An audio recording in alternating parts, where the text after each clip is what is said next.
ओम शांति 27/8/69 की अव्यक्त मुरली है। मदद लेने का साधन है हिम्मत। संतरी दादी के तन द्वारा। आज छोटे बगीचे में सैर करने आए हैं। रूहानी बच्चों से सम्मुख मिलने आए हैं। बाप समझाते हैं हमारे यह नूरे रत्न है। नयनों का नूर। बच्चे हमेशा रूहे गुलाब सदृश खुशबू देते रहते हैं। इतनी बच्चों में हिम्मत है जितना बाप का पेट है। आज बच्चों ने बुलाया नहीं है, बिना बुलाए बाप आए हैं। यह अनादि बना बनाया कायदा है। संगम पर जब सजाने के लिए बाप को बिना पूछे ही आना पड़ता है। आज बच्चों से प्रश्न पूछते हैं। आज बगीचे में जो बैठे हैं अपने को ऐसा फूल समझते हैं जो कि गुलदस्ते में शोभा देने लायक हो। राखी हर एक ने बांधी हुई है।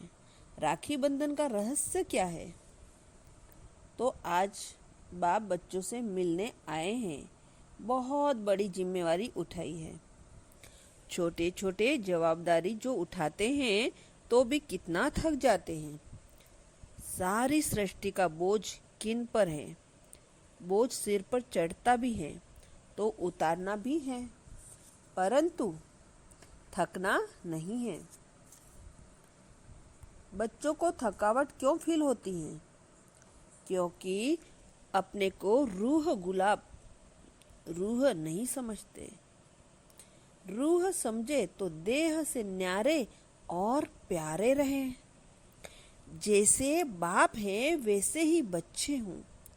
जितनी हिम्मत है तो उतनी ही मदद भी बाप दे ही रहे हैं। हिम्मत से मदद मिलती है और मदद से ही पहाड़ उठता है। कलयुगी मिट्टी के पहाड़ को उठाकर सतयुगी सोना बनाना है। कैसे बनाना है यह गुंजाइश प्रश्न में भी भरी हुई है। तो आज थोड़े समय के लिए मुलाकात करने बाप को आना पड़ा। बाप को इच्छा होती है, वह तो इच्छा से न्यारे इच्छा रहित है, फिर भी इच्छा क्यों? आप भी इच्छा रहित बने तो बाप को इच्छा हुई। आप बच्चे जानते नहीं हो कि बाप किसी को कैसे संभालते हैं और संभाल भी रहे हैं। इतनी जवाबदारी कैसे रज्म से संभाल कर बाप की कोई इच्छा पूरी की तो अब बच्चों की भी करें। इसको ही रंजबाज कहा जाता है। बाप को तो हर एक बच्चे की इच्छा रखनी पड़ती है, रख कर फिर भी कहीं पर अपनी चलानी होती है। बच्चे की क्यों रखता है? बच्चे सभी नयनों के नूर है, इसीलिए पहले बच्चों फिर बाप। सिम्मोर को भी कभी सिर पर बिठाना पड़ता है। बच्चों को खुशी दिलानी होती है। पुरुषार्थ करते करते ठंडे पड़ जाते हो तो फिर पुरुषार्थ को आगे बढ़ाने की कोशिश करो। प्रश्न पूछ रहे हैं कि कंगन पूरा बंधा हुआ है। कंगन पूरा बंधा हुआ है। धरत पड़े पर धर्म छोड़िए। धरत पड़े पर धर्म न छोड़िए। आज के दिन तो विरोधी भी दुश्मन से दोस्त बन जाते हैं। पांडवों का तो गायन ही है, दुश्मन से दोस्त तो बन गए हो।